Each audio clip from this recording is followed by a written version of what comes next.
दोस्तों, रूस की मैन्युफैक्चरिंग इंडस्ट्री डूबने की कगार पर है और रूस इसमें भारत की मदद चाहता है। रूस चाहता है कि भारत डूबती रशियन कंपनी को संभाले और अमेरिकन यूरोपियन कंपनी को भारत रिप्लेस कर सके। यहाँ तक कि रूस ने अपनी कंपनी की ऑनरशिप भारत को देने का आमंत्रण दे दिया है। और इसका मतलब ये है कि अगर भारत इन रूसी कंपनी को एक्वायर कर लेता है, तो रूसी मार्केट से टेक्नोलॉजी और फॉरेन एक्सचेंज भारत आ सकेगा। फाइनली, भारत के लिए रूस के दरवाजे खुल चुके हैं, जो अभी तक केवल चीन के लिए खुले हुए थे, और ये गोल्डन अपॉर्चुनिटी भारत किसी भी सूरत में नहीं छोड़ेगा। पूरी डेवलपमेंट को इस वीडियो में समझते हैं कि भारत जिस तरह से अपनी इकोनॉमी को बढ़ाने में कामयाबी हासिल कर रहा है, उसके लिए इस वीडियो को एक लाइक ज़रूर करें। साथ ही इसी तरह और भी नॉलेजेबल वीडियो देखने के लिए चैनल को सब्सक्राइब ज़रूर करें। आपके लिए ये कुछ सेकंड का काम है, लेकिन इससे हमारी काफ़ी बड़ी मदद होती है। हिंदू के एक आर्टिकल में इस बात का खुलासा हुआ है कि रूस की बहुत सी कंपनी को अमेरिकन और यूरोपियन कंपनियों ने बदल दिया है। मतलब, रूस में कई प्रोडक्शन यूनिट्स हैं जो आउट ऑफ सर्विस हो चुके हैं, और एक टाइम पर इन फैक्टर्स को चला रहे वेस्टर्न देश अब रशिया से बाहर निकल चुके हैं। ये फैक्ट्रीज अब खाली पड़ी हैं, और प्रोडक्शन ना होने की वजह से रूस को चीनी इंपोर्ट का सहारा लेना पड़ रहा है, जिसकी वजह से छोटे छोटे सेक्टर्स तक रूस चीनी कंपनी पर डिपेंडेंट बन चुका है, और बहुत सारा फॉरेन रेवेन्यू रूस को इन चीज़ों को खरीदने में इस्तेमाल करना पड़ रहा है। रूस चाहता है कि भारत फैक्ट्री को खरीदे या रूसी कंपनी के साथ पार्टनरशिप में इन प्रोडक्शन यूनिट्स को फिर से शुरू करें। कई चीनी कंपनी रूस में एंट्री कर चुकी हैं, और इनमें से एक है ऑटोमोबाइल इंडस्ट्री, जिसको लेकर रूस का 80% मार्केट चीनी कंपनी डोमिनेट करती है। हालांकि टेक्सटाइल और फुटवियर के सेक्टर में बांग्लादेश और वियतनाम जैसे कुछ देश हैं, लेकिन ये सेक्टर्स नॉन क्रिटिकल कैटेगरी में आते हैं। हमने कुछ दिनों पहले एक न्यूज़ को कवर किया था, जिसमें भारत की गोवा शिपयार्ड को रूस की तरफ से 24 कार्गो जहाज प्रोड्यूस करने का कॉन्ट्रैक्ट मिला था। ये कॉन्ट्रैक्ट पहले रूसी कंपनी को दिया जाने वाला था, लेकिन रॉ मटेरियल्स की कमी और रिसोर्सेज के अन्य एबिलिटी की वजह से भारत रूस के लिए इन कार्गोन वेसल्स का निर्माण करेगा।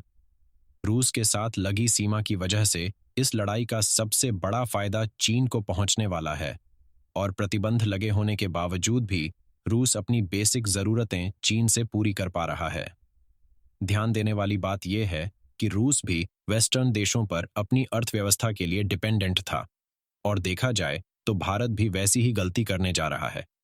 पीली के जरिए कई वेस्टर्न कंपनी और यूएस के एयरलाइन देश दुनिया भर में प्रोडक्शन शुरू कर चुके हैं या करने वाले हैं, लेकिन किसी विपरीत परिस्थिति में एक झटके से ये कंपनी भारत को छोड़कर भी जा सकती है। रूस के पास चीन की दोस्ती थी, इसलिए रूस ऐसे टाइम पर आसानी से निकल पाया, लेकिन भारत के साथ किसी देश की लड़ाई का फायदा चीन किसी भी हद तक जाकर उठा सकता है। इसलिए काफ़ी ज़रूरी हो जाता है कि भारतीय कंपनी और रॉ मटेरियल्स को तैयार किया जाए, जिससे सही मायनों में भारत आत्मनिर्भर बन सके। फिलहाल किसी भी भारतीय कंपनी के रूस जाने की खबर की पुष्टि अभी तक नहीं हुई है, पर इसके 100% चांसेस है कि भारतीय मैन्युफैक्चरर्स इस मौके का फ़ायदा उठाने से नहीं चूकने वाला।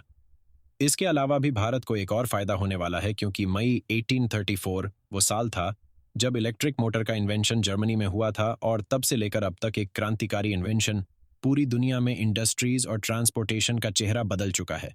स्पेशली चीन इस टेक्नोलॉजी की मदद से आज जिस लेवल पर है, उस लेवल तक पहुंचने में आज भारत कम से कम 15 साल पीछे है।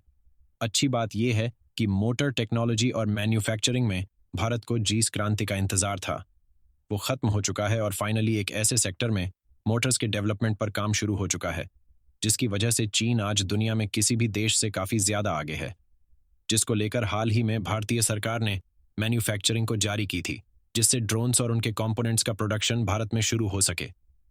ड्रोन का प्रोडक्शन भारत में तो शुरू हो चुका है, लेकिन अभी तक केवल असेंबली लेवल पर था।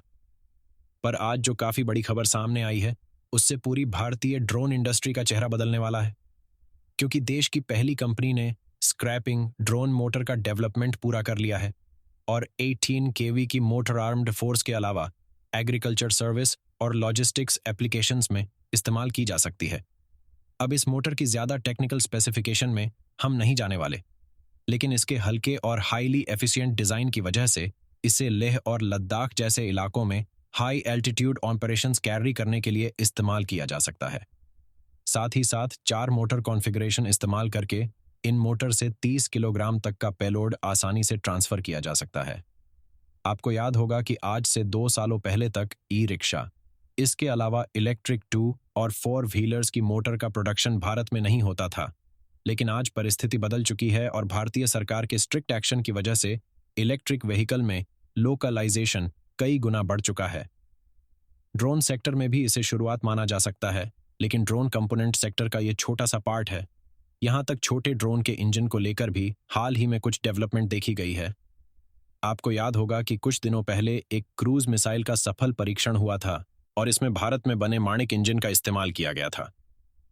450 केजी थ्रस्टर्स के इस इंजन को छोटे के हिसाब से डिजाइन किया गया है, पर आगे चल के इसका इंटीग्रेशन न केवल भारतीय बल्कि कुछ ओवरसीज ड्रोन्स में भी किया जा सकता है।